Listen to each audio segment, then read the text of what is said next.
Wisconsin, and we are here to talk to you guys about the assassination of John F. Kennedy. JFK was assassinated on November 3rd, 1963, and we just celebrated his 50th anniversary of his death. But anyways, we are going to head on out to Harley for an interview on some people who grew up during his presidency and his death. Thanks, Zach. Joining me here today are Butch and Joan Smallstig. Butch, this first question is for you. How did JFK's assassination on November 3rd, 1963 affect the rest of the nation? I feel it took away our sense of innocence as a nation and the feeling of always being safe all the time. And it showed that even if you are protected, bad things can happen. How did you find out about his assassination? I found out about his assassination when I was in high school at Washington Park High in Racine, Wisconsin. I came out of class and there were other students in the hallway crying. And then soon after that, it was announced over the PA that our president was dead. Okay, Joan, how did this affect you and your family? I don't really recall that it affected us in any way. And that might have had a lot to do with the fact that I was just a senior in high school and didn't realize if it was affecting us. Now that you know what happened, do you think that there was two assassins that shot and killed him? I think that there is a possibility that there was more than one shooter.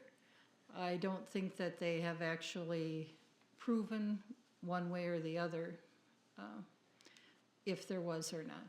Okay, Butch, this next question is for you. Why do you think Lee Harvey Oswald shot and killed JFK?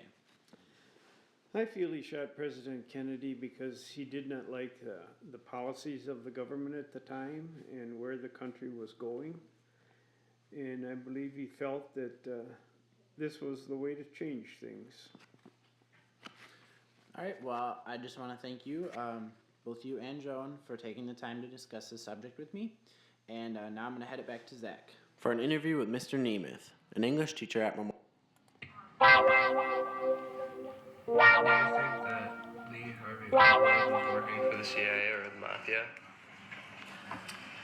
Lee Harvey Oswald? You're taking me back, Zach. I have often thought that there was much more to the JFK assassination than the Warren Commission found.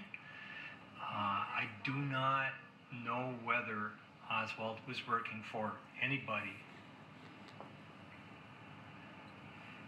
So, do you think that there's two shooters or only one? I still remember when that happened. I was much younger, of course. We all have those moments when things happen, and there's such major events in our life that we remember them all the time. I think the part that really drove home and I hate to say conspiracy theory, but a realization that this was a little bit bigger than just everyday life. In addition to the fact that a president had been assassinated, the killing of Oswald by Jack Ruby in the Dallas Police Department with police officers everywhere kind of got me thinking, even at that young age, that there was something more to this. And when the Warren Commission findings came out saying that there was no commission, that there were not two shooters, unless you count Jack Ruby as a second shooter, but that's kind of skewing the facts a little bit. I don't know whether I believe if Oswald was that good a shot in light of the rifle he was using.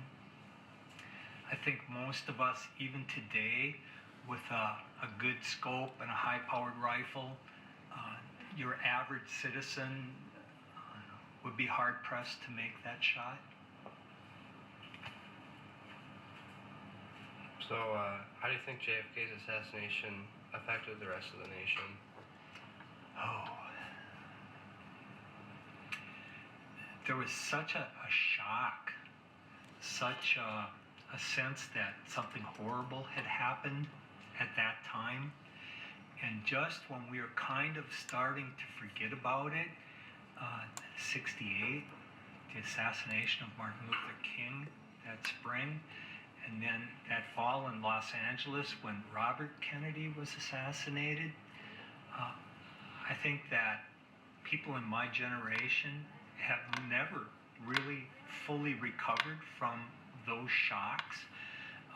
The deaths, and this is in addition to Vietnam, but what went on in our social fabric here in the United States was something that I think will stay with most of us until we die. So it affected us immediately in the 60s with the passage of certain legislation that JFK had been working on, like the Civil Rights Act.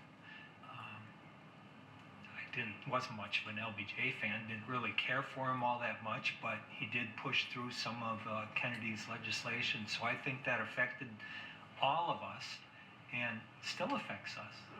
It's touched you. It's affected your life. So how did it affect your family, as in personal? My immediate family. We were pretty devastated.